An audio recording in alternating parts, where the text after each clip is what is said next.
definitely you're going to see your ego going crazy on you. And other people's egos going crazy on you too. Shaitans are circling around. And Shaitan knows that Ramadan is entering and he has to go to Jahannam, no? You think Shaitan is so stupid? He's just going to leave like that? He's going to make sure that whoever he leaves behind is very well trained. That he can just go and that one is going to represent him. What is that? That is our ego. Shaitan is going to go, good morning. Shaitan is going to go, but he's already trained our ego. So that Shaitan can relax. And our ego, some awliya Allah, they're saying the ego is 70 times more powerful than Shaitan. Of course, Shaitan never declares lordship. Shaitan never says, I am Allah. Our ego is declaring lordship in front of Allah subhanahu wa ta'ala.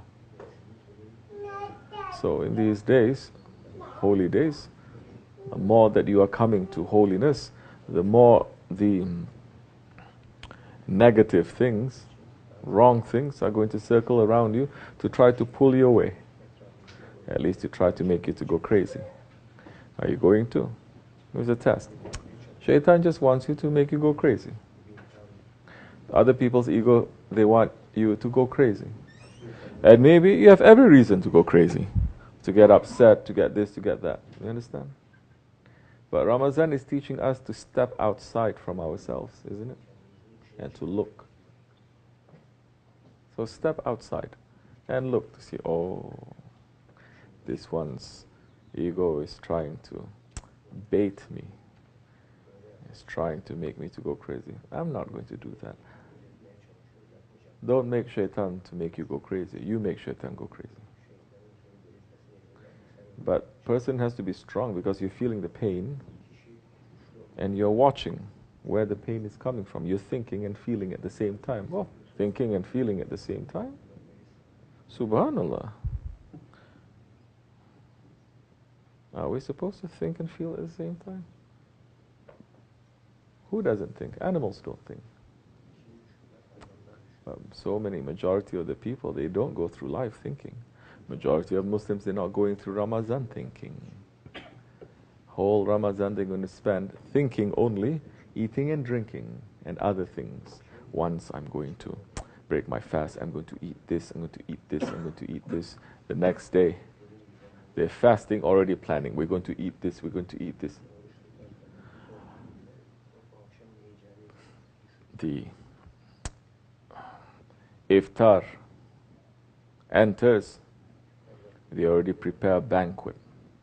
They jump into it. So many, but if you tell them, we are the purest Muslims, pure Muslims, we are the best Muslims. But you're saying, the best way to break your fast is to have water and dates. At least that's going to make you to do what? To think about the Holy Prophet ﷺ. And we are spoiled, alhamdulillah, Allah has given us so much. But if you forget that Allah has given you so much, you are an unthankful servant. You're a servant who doesn't give thanks to Allah, and you fall then under the category of those ones who don't give thanks to Allah. Some alims, they are saying that is one of the definitions of kafir. That you don't thank Allah. If you see food in front of you, yeah, you're going to eat and you say, Shukr, alhamdulillah, I have this. If you are given a date and some water, at least you're going to sit. Still, you're stepping on your ego at that time, and you're going to remember how the Holy Prophet ﷺ, he broke his fast. So many times he broke his fast with nothing, just water. But Ashki Rasul, everyone is Ashki Rasul. Ashki Rasul, when your stomach is full, when you have money in your pockets, when everything is good, to sing nats and to cry. That's not Ashki Rasul. there's selfishness, there's games. It's loving the Prophet ﷺ, putting it into your life. Simple things that you can put. Definitely you can put this. This is not a high level riyaza, high level spiritual exercise. No. That breaking the fast with a date and with water, not only so good for you physically, so good for you mentally, so good for you in so many different ways spiritually, and it brings you closer to the Prophet ﷺ. Because so many times, not when he's fasting, when he's not fasting, Prophet ﷺ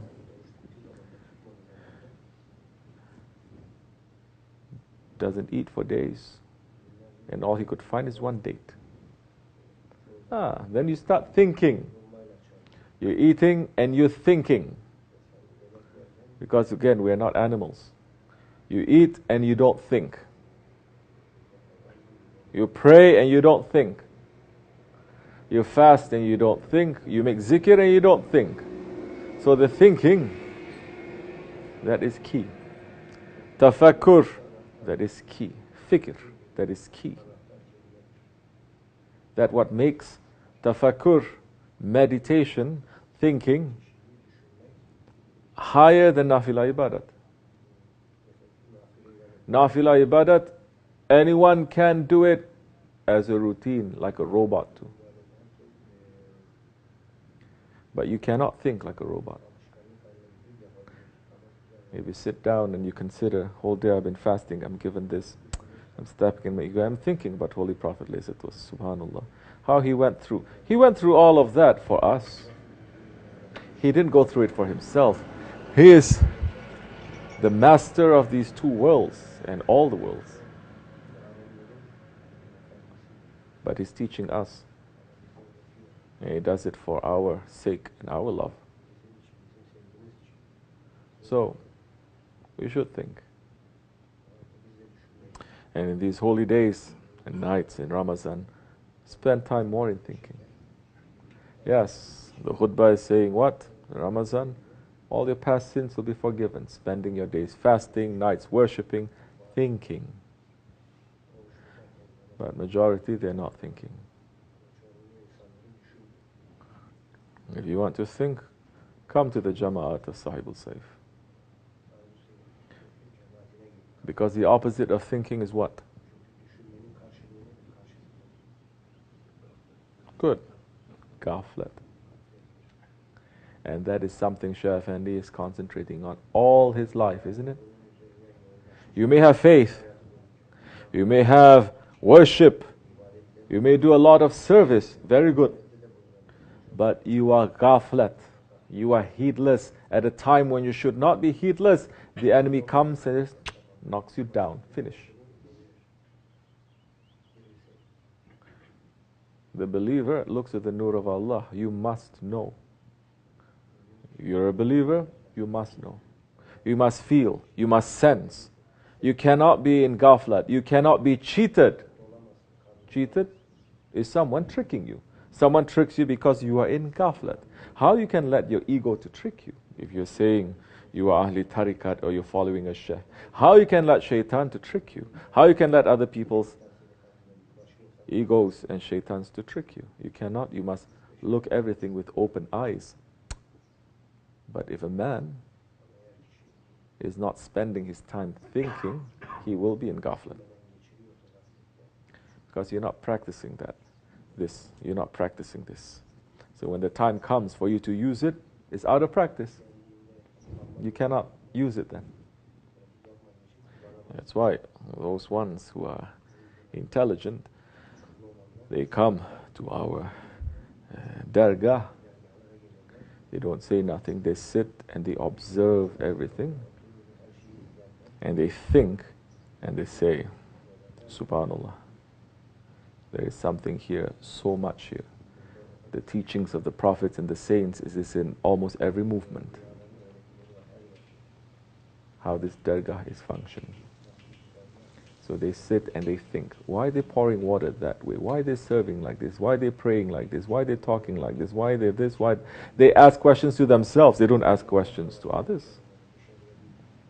Because the best kind of knowledge is the knowledge that you experience. You try to find out, you see, you find the answer straight, it comes to your heart.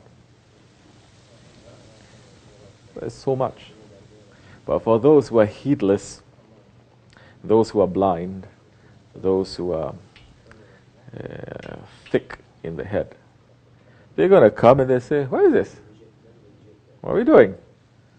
Every day, just wake up, you pray, then you have breakfast, then you go to a barn, help around chores a little bit, and you come back and you pray, and you make a couple of zikr, and then you go to sleep. Every day is like that. So what? Isn't it? We have people coming and saying that I didn't learn anything. Very good.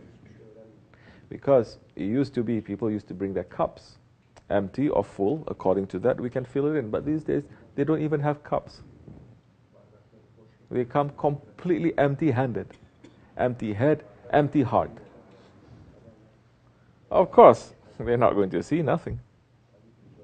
For the wise man, from a distance when he sees the minaret, he already knows there's going to be a town. Not just a masjid, a town. But for the blind man, you can put him inside the masjid. He's going to say, I see nothing. Nothing. You are in it. No, it's nothing. So the whole point, again, now, is to remove ghaflet from our lives. You remove ghaflet by thinking. Don't think with your ego. Don't think with your ego. Don't think with other people's ego. Don't think and judge according to television, books, magazines, movies, social media, songs, because these are all our influences, correct? And people are using that. They are judging events of the world, of the past, the present, and the future according to all of this. Some people, they don't even bother to read anymore. Whatever they see on television, they say this is fact. Some people, they say, I see it on the internet, this is completely fact. It is. So many people, they are like that. So how are we going to think? This is a major point. We can talk about this for 1 week. How are you going to think? Be with the Salihin. Learn how to think the way that they think. That time you'll be all right. Don't think the way you think. Don't think the way your ego thinks. Don't think the way that your own life experience teaching you. Go through what the prophets and the saints they're teaching you. That time you will think and you will see with the nur of Allah. Don't think and see with the nar of shaitan and ego. Think and see with the nur of Allah. The nur of Allah is through the Holy Prophet ﷺ that he passed down to the awliya Allah. Full stop. Finished. This is what tariqat should do. This is what murids should do. If you're not in tariqat, you're not a murid, feel free. Do whatever you want. My words are not for you. I have different words for you. But if you are going to become more serious, more you come to the center, more you leave the world behind, isn't it? The higher you go, the smaller you become. You ever go to graduate school and you see millions of people? You ever go to postgraduate, higher level, it gets smaller and smaller and smaller and smaller. We're reaching to the one. So, in this way too, you're going to start simplifying so many things in your life. From your families, to your friends, to your lifestyle, to your thinking, to everything is going to get, you're going to cut and cut and cut and cut and cut and cut until you're left with the most essential thing. So inshallah Rahman, these coming days that are coming, the holy days that are coming, we will have more intelligence to think, not to be tricked by our egos, because shaitan may be trapped, but our egos are not. In the month of Ramadan, our egos are not trapped.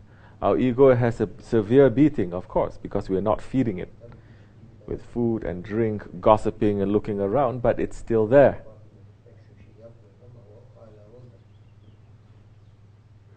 So we should take and grab this month, inshallah rahman, to put our ego down. That time, our worship will bring us closer to Allah subhanahu wa ta'ala. May Allah forgive me and bless all of you. Al-Fatiha. Ameen. Assalamu alaikum. Shaitan is going to go. Good morning. Shaitan is going to go, but he's already trained our ego, so that Shaitan can relax. And our ego, some awliyaullah, they're saying the ego is separate. Definitely, you're going to see your ego going crazy on you, and other people's egos going crazy on you too. Shaitans are circling around. And Shaitan knows that Ramadan is entering and he has to go to Jahannam, no? You think Shaitan...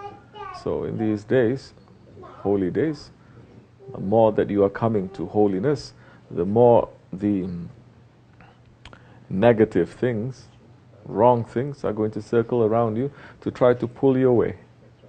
At least to try to make you to go crazy. 70 times more powerful than Shaitan. Of course, Shaitan never declares lordship. Shaitan never says, I am Allah. Our ego is declaring lordship in front of Allah subhanahu wa ta'ala. And he's so stupid. He's just going to leave like that. He's going to make sure that whoever he leaves behind is very well trained. That he can just go and that one is going to represent him. What is that? That is our ego.